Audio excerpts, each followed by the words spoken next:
Covid 19 के खिलाफ जो विश्व का युद्ध है, देश का युद्ध है, लड़ाई है समाज की, उसमें अंतिम लड़ाई जो जीती जाएगी वो साइंस और टेक्नोलॉजी के माध्यम से जीती जाएगी।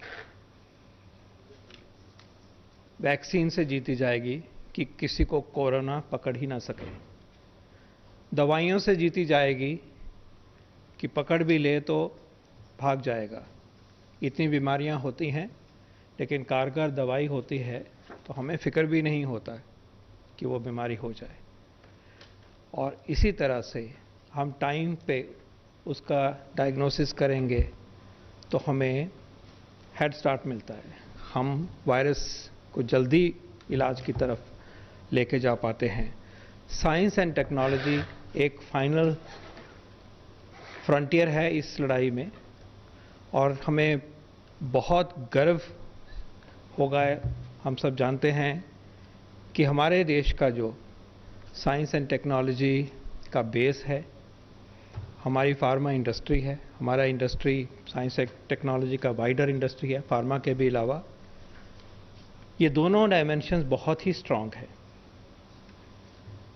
हमारी इंस्टीट्यूशंस साइंस की, टेक्नोलॉजी की, हमारे IITs, हमारे इंडियन इंस्टीट्यूट्स ऑफ साइंस, हमारे नाइपर्स, हमारे आइसर्स, हमारे all India institute of medical sciences, PGI, CSIR institutions, DST institution, DRDO institutions, agriculture institutions, space, atomic energy. हमारा इतना बेस इस देश ने लिमिटेड रिसोर्सेज के बावजूद भी पैदा किया है।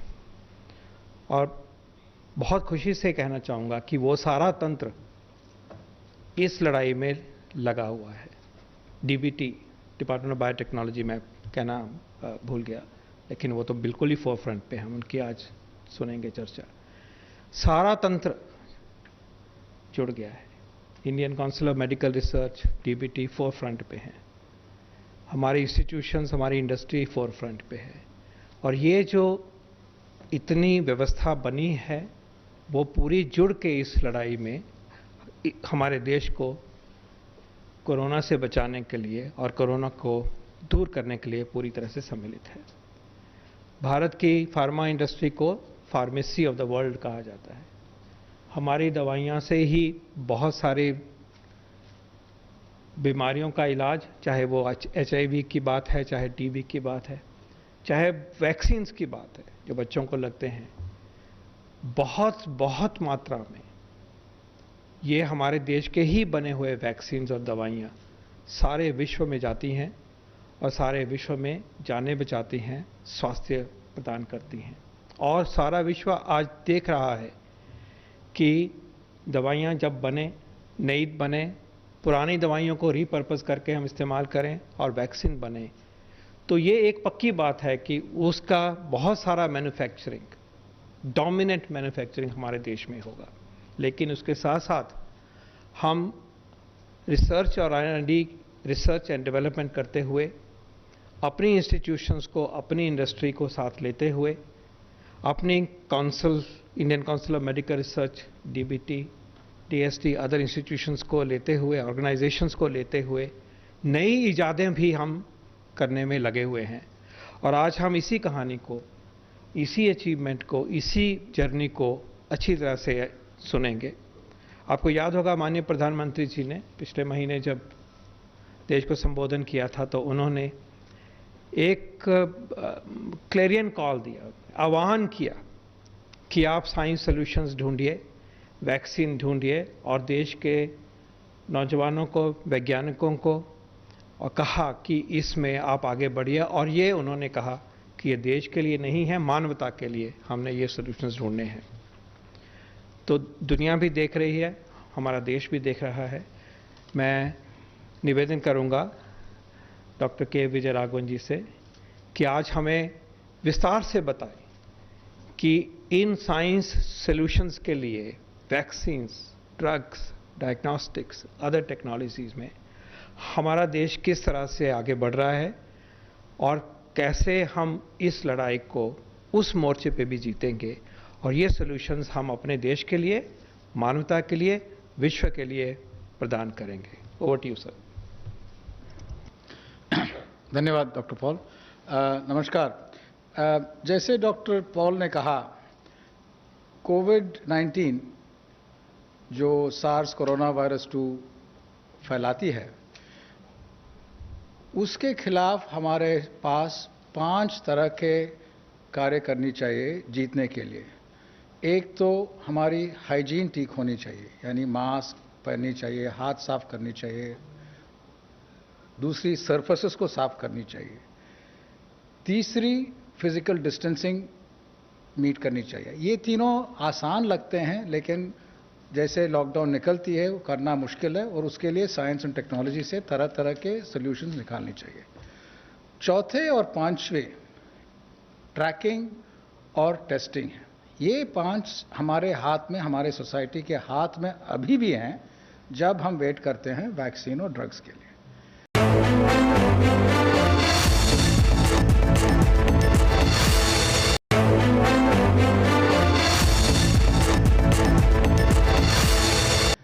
वैक्सीन और ड्रग्स के साथ हम वायरस को और तेजी से अटैक कर सकते हैं डायरेक्टली, लेकिन हमें पहले समझना पड़ेगा वैक्सीन्स कैसे एक्ट करते हैं और कितना समय लगता है, और बनने के बाद कैसा डिस्ट्रीब्यूट होता है। वैक्सीन्स एक तरह है कि वो जिस तरह से वायरस हमारे अंदर आके हमारे एंटीबॉडी रिस्पॉन्स उसके खिलाफ लड़ती है, लेकिन रोग इसीलिए फैलती है, the disease spreads because the antibody, the immune response takes a little longer and the virus by the time overwhelms us. With the vaccine के साथ हम जब वायरस आती है तब हम तैयार हो सकते हैं हमारे इम्यून रिस्पॉन्स के साथ। उसके लिए हमें इंजेक्ट करना पड़ता है कुछ वायरस जैसे ही प्रोटीन या पार्टिकल इंजेक्ट करना पड़ता है, ताकि हमारा इम्यून सिस्टम तैयार हो। लेकिन एक चीज़ याद रखिए, वैक्सीन हम नॉर्मल लोग को देते हैं, बीमार या almost in very late stage लोगों को नहीं देते, साधारण पॉपुलेशन को देते हैं। इसलिए वैक्सीन का क्वालिटी, सेफ्टी बहुत ज़रूरी है कि पूरी टेस्ट हो। साधारणतः vaccine 10 to 15 years it takes, और कॉस्ट होती है $200 या $300 million.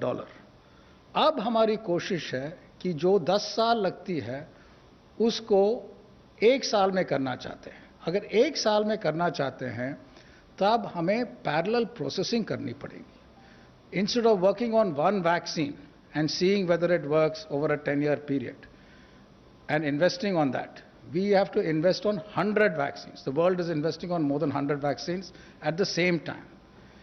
Simultaneously, we have to go fast on the regulatory process without compromising quality.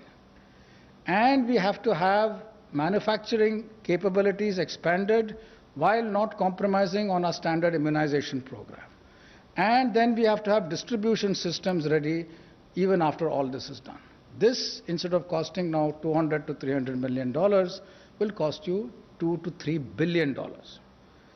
ये दुनिया अभी कर रही है, और जैसे डॉक्टर पॉल ने बताया, हमारी वैक्सीन मैन्युफैक्चरिंग दुनिया में इट इज़ टॉप क्लास। हर बच्चा दुनिया में जिसको 3 वैक्सीन मिलती है स्टैंडर्ड इम्यूनाइजेशन में, उसमें से 2 हिंदुस्तान में बनती हैं। So Indian manufacturing is very, very good. Similarly, for generics, which we'll come to later, for drugs, India is one of the world's largest generics provider. So that is in terms of a manufacturing capability. But what has happened amazingly now is over the last few years, because of multiple kinds of investment, our vaccine companies are not only into manufacturing, but they're also into vaccine development and R&D for vaccines. So they're trying to be amongst the best in the world to do this. And this is a big challenge because there are all sorts of investments and time which takes to become globally competitive and effective. Similarly, our startups have got into vaccine development in a big way, and many of our academics have got into vaccine development in a big way. So there are about a total of 30 groups in India big industry to individual academics who are trying to develop vaccines, of which about 20-ish are keeping a good pace. Yet, this is a very competitive area. One final point about vaccines before I give you some examples is because this is such a risky process and we don't know who will win, different companies in the world, Indian companies, other companies, will stockpile vaccines even before they are ready in the hope that what they are stockpiling will be effective. But ये मालूम नहीं है कि वो effective होगी कि नहीं. अगर मान लो इफेक्टिव नहीं है तो पूरा स्टॉक पाइल वेस्ट हो जाती है. इसीलिए ग्लोबल कंसोर्शियम्स आते हैं जिससे आप स्टॉक पाइल करना चाहते हैं, लेकिन आपको अगर आपका वैक्सीन वेस्ट हो जाती है तो किसी और का वैक्सीन हमारे यहाँ आ जाएगी. In other words, there has to be equity of access and risk mitigation also done. This is again global consortia in which India is a part also discussed this. Now in this situation there are many vaccine efforts in India which I will give you some examples. They broadly fall into 4 categories. किन तरह के vaccine हो सकते हैं? एक तो they are called mRNA vaccines. This is the virus का genetic material का एक कंपोनेंट लेके उसी को आप इंजेक्ट कर लेते हैं. वो हमारे शरीर उसको ट्रांसलेट करके वायरल प्रोटीन बनाती है और इम्यून रिस्पांस तैयार होती है. जब वायरस आती है तब वो इम्यून रिस्पांस तैयार है. दूसरी तरह की वैक्सीन जो है वो स्टैंडर्ड वैक्सीन डेवलपमेंट, स्टैंडर्ड कहते हैं उसको, कि एक week version of the virus लेते हैं जो फैलती है लेकिन कोई बीमारी उससे नहीं होती. जैसे हमारे यहाँ जो रोटावैक वैक्सीन आई थी वो एक एटेन्युएटेड स्ट्रेन से बनाया गया जो रोटावायरस स्ट्रेन है लेकिन कोई प्रॉब्लम उससे नहीं आती. उस तरह के वैक्सीन्स भी होते हैं. कोविड-19 के लिए भी कुछ लोग कोशिश कर रहे हैं.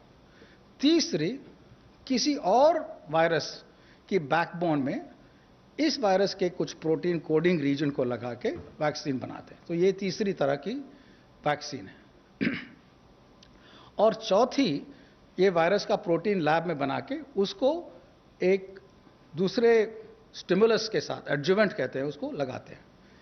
ये 4 तरह, हर तरह की वैक्सीन कई साल लगते हैं नॉर्मली, और ये 4 तरह के वैक्सीन सब लोग ट्राई कर रहे हैं.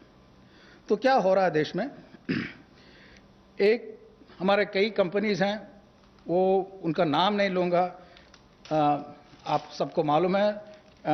कुछ लोग एक फ्लू वैक्सीन के बैकबोन में कर रहे हैं. वो लगता है कि वो लेट प्री क्लिनिकल स्टेजेस में है अभी. लगता है कि अक्टूबर इस साल तक वो प्री क्लिनिकल स्टडीज हो जाएगी. कुछ और फरवरी 2021 में एक प्रोटीन बना के तैयार रहे हैं. और कुछ स्टार्टअप्स हैं जैसे हमारे इंडियन इंस्टीट्यूट ऑफ साइंस में और दूसरे जगह स्टार्टअप्स हैं जो बड़े कंपनी के साथ यहाँ और बाहर कोलैबोरेट कर रहे हैं और वैक्सीन बना रहे हैं. और कुछ हमारे एकेडमिक इंस्टीट्यूट्स हैं वहीं बना रहे हैं कई तरह के वैक्सीन. ये 4 तरह के वैक्सीन हर जगह ट्राई किया जा रहा है. साथ साथ हमारे वैक्सीन कंपनीज बाहर के वैक्सीन कंपनीज के साथ भी कोलैबोरेट कर रहे हैं, जिसमें या वो लीड कर रहे हैं या हम लीड कर रहे हैं. सो 3 ब्रॉड तरह के वैक्सीन एफर्ट्स हैं. एक जहां हम खुद यहाँ ट्राई कर रहे हैं, दूसरा कोलैबोरेट कर रहे हैं जहां हम लीड कर रहे हैं उन बाहर के लोगों के साथ, और तीसरे बाहर के लोग जहां लीड हैं उनके साथ कोलैबोरेट कर रहे हैं. और जहां भी वैक्सीन बनती है मैन्युफैक्चरिंग के लिए पार्टनरशिप करने के लिए वो भी उम्मीद करेंगे.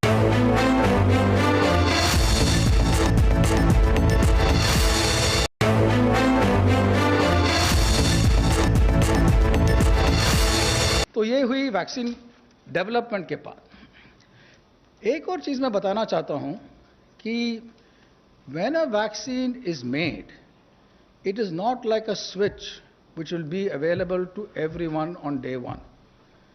This disease is such unusual compared to other vaccine preventable diseases where people from the youngest to the oldest will need a vaccine, and people in every kind of country in the world will need a vaccine. This is not a rich country's disease or a poor country's disease. It's everyone's disease. So the logistics of making the vaccine accessible to everyone is a big challenge, And that is also being discussed now. Who are the first people who should get it in the front lines? Who are the most vulnerable? How does one form protective rings by giving it to specific kinds of people at specific times? That is one thing. Second thing, people often ask, when will the first vaccine come? As if when the first vaccine comes, all other vaccines are meaningless.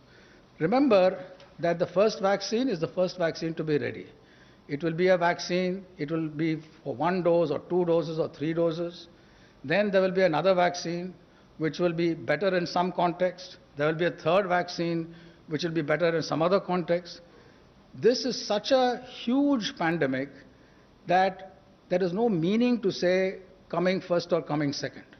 There is enough room for all players who are developing vaccines, so there is room for people who are going reasonably fast, there's room for those who are going slow and steady, and those who are coming a little later will learn from others and deliver. So this is very, very important to keep in mind. Now let us go to the next topic, which is about drugs. Just as vaccines can prevent the disease because our immune system attacks it as the virus enters us, drugs have a different kind of positive effect. It has a positive effect similarly, but a different kind. It attacks the virus chemically after it is entered. Now, this is a very big challenge. It is a big challenge because the virus principally uses our machinery to replicate. There is not too much which is unique only to the virus. So a drug which is designed to attack the virus, if it is not done in a manner which attacks only the unique part, will attack our body parts also and will have huge side effects. But designing a drug which attacks only the virus is a very big challenge. Second challenge with drugs is the following. The virus comes into a cell, one virus particle can divide and result in thousands of particles in a cell. The result of this is that if you have a drug, you have to attack the virus early. Otherwise, the dose required to kill those thousands is too much in multiple cells, and you can't do that. Well, that is a challenge. You have to give it at the early stage. So drugs can be, which are given at the early stage. The advantage of drugs is that even after the disease itself has gone, there would be other kinds of drugs which are used to treat later symptoms. They are also very useful. So drug is very important. Now, there are three broad categories of drugs which we can have. Two, I'll leave the third aside for now. Eight, though, you look at drugs which are already available for all sorts of other illnesses. And by some rational analysis, you say that, look, these kinds of drugs can be repurposed to be used against COVID-19. That is very important. For example, if there's a drug which affects viral replication, then in one case, it could work over here. Remdesivir is such a case, right? So there are others which will affect the acidity of different compartments inside the body where the virus goes, and that could be more general. So there are these kinds of drugs which one can try, and proper efforts need to be made to check whether they work. The nice thing if they work is that you already have a drug which is available and it will work fast. The other is to design new drugs, and designing new drugs is a very, very big challenge. Just like with vaccine, it takes a very, very long time. And most attempts fail, therefore you have to try a lot. What we have embarked upon something in India is something rather unusual. In addition to our science agencies working on drug development and design and laboratory work, the CSIR and the AICTE have embarked on a drug discovery hackathon. Now, this is not a routine kind of hackathon. This is a very high-end hackathon where students are trained with information on how to do computational drug discovery, and they will get access to the expensive computational tools to design drugs. And once certain candidates look good computationally and having a right fit, they can then be taken through startups in partnership with CSR through laboratory routes to test. Will this work? This is very, very low probability of working if you try it on a small scale. But if you try it on a very large scale, you've bought enough lottery tickets, the hope is that some of them will be winners. So this is what is happening in drug discovery, both the repurposing and the new drugs. Finally, let me come to testing and diagnosis. First of all, one component of testing is to test for the presence of the virus. Those typically are called tests, which in common parlance today are called RT-PCR tests, but really they are testing for the viral genetic material. A new kind of test is likely to come up, which tests for the virus particles presence also. So there will be these two kinds of tests. The second kind is still not available. People are trying to make this in India and elsewhere on a commercial scale. Their quality needs to go up globally. That will happen. There are multiple kinds of nucleic acid tests, genetic material tests. The RT-PCR test is one. There are two other kinds of tests, one which involves a well-known technology called CRISPR-Cas9. A CSIR lab has developed that. That is likely to scale up well. There are variations on the RT-PCR. IIT Delhi has developed a version which is very good. There is another test which involves like a strip and fluorescence. Chitra Institute has developed that. So these are all different kinds of nucleic acid tests. And finally, there are tests which are called, in public parlance, antibody tests. You've heard a lot of concerns about them. The concerns come because there are two components those tests need to have. A high level of sensitivity, so that even if the antibody levels are antibody levels are very low, you will be able to detect it. That's sensitivity. And the other is specificity. The test should not detect something else. It should detect antibodies against this virus. If both these are very high, then the test can be used at an individual level. If they are high but not high enough for an individual level, they can be used in community surveillance, interpreted correctly in the context of the community you're doing. So that is also being scaled up. There are multiple routes which are happening, and this will also go up. Overall, in terms of testing, in addition to the specific tests, several new laboratories in a hub and spoke model pushed by the Department of Biotechnology in coordination with all the other science ministries is also taking place. So this is the summary of the vaccines, drug discovery and testing.